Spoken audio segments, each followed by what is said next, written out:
Panitia Khusus Tata Ruang, Aset Daerah, dan Perizinan atau Pansustrep DPRD Provinsi Bali melakukan inspeksi mendadak ke Canggu Love Studio, Kabupaten Badung, Jumat, 17 Oktober 2025. Sidak ini dilakukan menyusul laporan masyarakat Desa Canggu dan Kepala Lingkungan terkait pembangunan villa di depan Pura Dalem dan di samping kuburan umat Kristiani.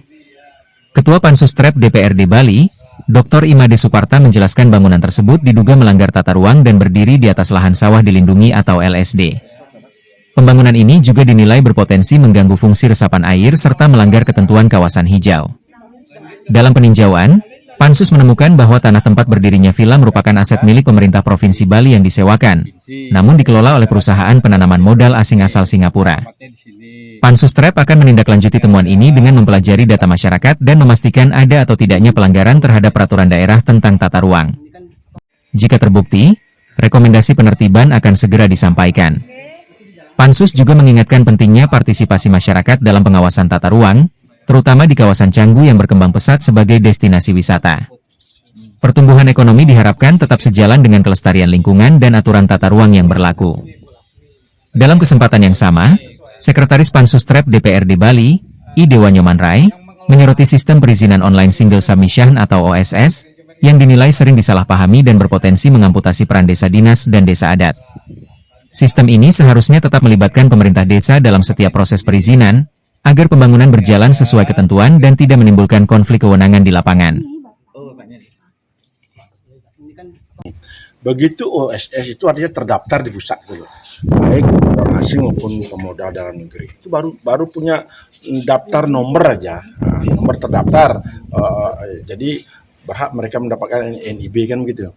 Nah, begitu mereka keluar jalur dari itu, dari OSS, mereka harus datang pokoknya ke sini, ke apa namanya, desa, ke desa dinas, termasuk administrasi.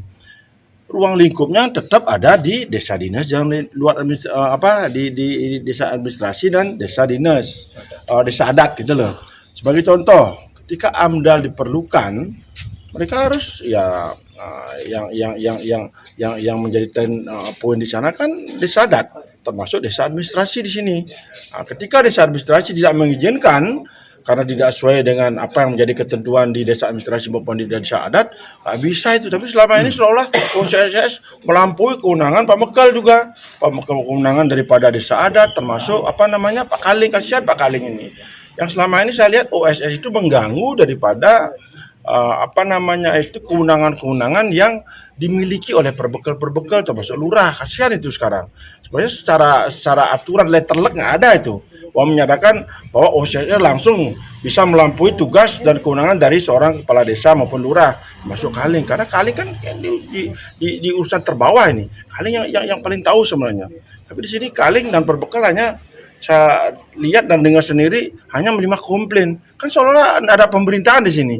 Sementara dari pusat, termasuk dana-dana apa itu sekarang diluncurkan langsung dari desa, karena desa inilah yang mempunyai peran terpenting utama demi pembangunan yang ada di Indonesia gitu loh. Jadi ini perannya terbalik. Yang sebenarnya Pak Mekal punya peran, hanya Pak Mekal nggak tahu apa, kan nggak benar itu. Termasuk juga dalam ini pemerintah kabupaten, baik Kabupaten Kodia maupun Kabupaten masing-masing kabupaten di Bali itu sebenarnya memberikan edukasi lah kepada baik camat bawahnya termasuk perbekal. Kasihan terus aja, saya kasihan pada perbekal, kepada lurah, seolah-olah mereka itu diamputasi kewenangannya. Ya, begitu ada komplain baru. Begitu ada komplain, kan nggak punya kewenangan seorang kepala desa yang sebenarnya punya daerah khusus. Beliau tuh mempunyai daerah khusus yang tidak boleh diintervensi oleh siapapun. Apalagi masalah kewenangan adat sekarang. Itu hukum adat itu bersifat abstrak sekarang. Apapun itu kalau sudah abstrak menyatakan enggak ya enggak gitu loh.